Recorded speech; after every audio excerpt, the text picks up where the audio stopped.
Based on our experience, the Pinterest ads that work the best actually use lower quality user-generated content. This is content that makes the pin look and feel like it's not an ad, right? You don't want to stand out in people's feeds.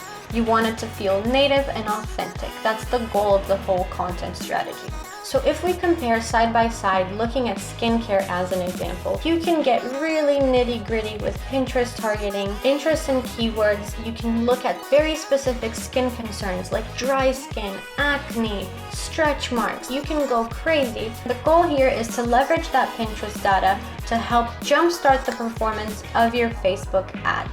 Now, where do your Facebook ads go? So for Pinterest, we looked at using landing pages. When we're talking about Instagram or Facebook, you definitely want to take people straight to your product page. When we're building or optimizing product pages, we use our perfect product page checklist. The two traffic sources that we use for our paid ad strategies is Facebook and Pinterest. We like to combine them because we think they're very complementary and work really well together. If Facebook is your peanut butter, Pinterest should be your jelly. And here's why. With Pinterest, you have a very high intent, keyword search based audience. That means that just like with Google, you're able to target people that are actively searching for specific keywords. And the natural user behavior of people on Pinterest is planning for the future, is looking for things, saving things they want to buy or make later. And on top of that, Facebook can be quite tricky with compliance. They're super strict with what you can and cannot do. A lot of targeting capabilities have been throttled lately because of data. And with Pinterest, you have a lot of more freedom and flexibility with your targeting and what you're allowed to do. So if we compare side by side, looking at skincare as an example, you can get really nitty gritty with Pinterest targeting, interest in keywords. You can look at very specific skin concerns like dry skin, acne, stretch marks. Like, you can go crazy. And with Facebook, that's something that you would never be able to do. So the goal is to use Pinterest to help you gather high intent audiences to feed onto Facebook. So let's look at the funnel and what it would look like and build it together. So to set up your top of funnel Pinterest campaigns, first you're going to pick your targeting. You're going to select very specific interests. Get really nitty gritty to niche down your audience, but don't get too specific where you're going below 1 million audience. You want the audience to still be big so you can scale. Then you're going to layer your keywords. You want to choose at least 25 keywords as per Pinterest's recommendations. And then on top of that, you also want to tag your pin with categories to help it rank even better on Pinterest searches. So now that you've selected your high intent targeting audiences, it's time to make your pins. So based on our experience, the Pinterest ads that work the best actually use lower quality user-generated content. This is content that makes the pin look and feel like it's not an ad, right? You don't want to stand out in people's feeds. You want it to feel native and authentic. That's the goal of the whole content strategy. You also want to make your pins vertical so that on mobile they fill up the whole screen. You can use images or videos. You should definitely test both, but the key is to making content that feels authentic. Now let's look at some Pinterest landing pages. Where does your Pinterest traffic go? Based on our experience, the best kinds of Pinterest landing pages are actually not product pages. Unless you're setting up your product catalog on Pinterest, which is totally possible, I wouldn't recommend sending people from a pin straight to your product page. You want to remain, again, authentic to the user experience within Pinterest. So people are browsing Pinterest for recipes, for tips. Your content needs to be helpful. So don't sell them right away. Tell them why your product helps them. And here are some examples of Pinterest landing pages that you can create or use. Blog posts, articles, recipes, tutorials, how-to guides, ebooks, templates, whatever form of helpful content that you can create around your product, use that. And make sure that you have your Facebook pixels set up on all of these Pinterest pages. That's the most important part. And make sure you have your advanced matching targeting turned on. All the options available, turn them on. So now that we have the very top of funnel set up on Pinterest, we'll move on to the next stage of this funnel, which is setting up your Facebook campaigns. So again, the goal here is to leverage that Pinterest data to help jumpstart the performance of your Facebook ads. So when we're setting up top, middle, and bottom of funnel on Facebook, you want to make sure that your copy and your creatives are tailored for each stage of the funnel. This is super important. And again, we're going to use that UGC that we sourced to create different campaigns for different targeting audiences.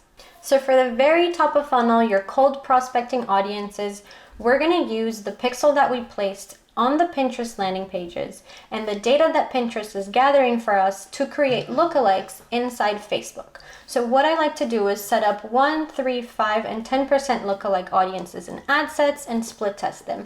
I don't know why, but 3% lookalikes seem to work the best for me, but you should definitely split test all of them. And for these cold lookalike audiences, when we're thinking of creatives, the goal of the ads is to highlight the problem and offer your product as the solution.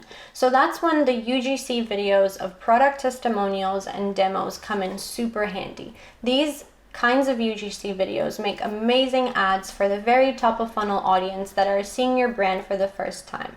We then move to set up our middle of funnel or re-engagement campaigns on Facebook. For these targeting audiences, you're going to use the people that have visited your Pinterest landing pages, that have engaged with your ad, or watched 75% or more of your videos. And the goal for these creatives is to focus on social proof, highlight the benefits, the buying experience, and this is when the unboxing videos come in handy, more testimonials, lifestyle shots, to really convey how and why people should really buy your product now that they've seen your brand already a few times.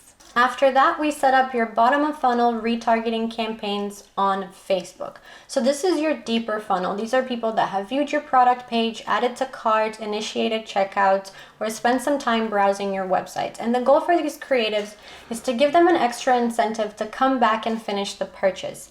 That's when taking your UGC and enhancing them with animations and graphic designs to make it super engaging. You can add a discount or free shipping offer, whatever it is that will make them come back and finish the purchase. Now, where do your Facebook ads go? So for Pinterest, we looked at using landing pages. When we're talking about Instagram or Facebook, you definitely want to take people straight to your product page.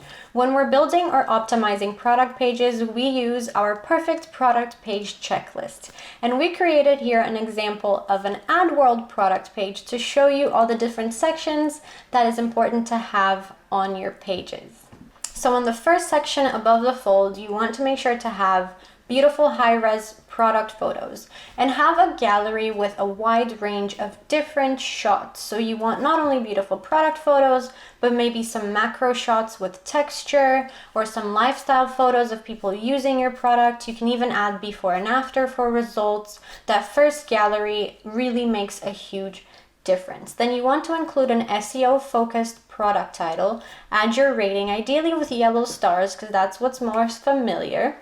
You want to have your clear benefits and product description outlined in an easy bullet point way, clear and easy to see.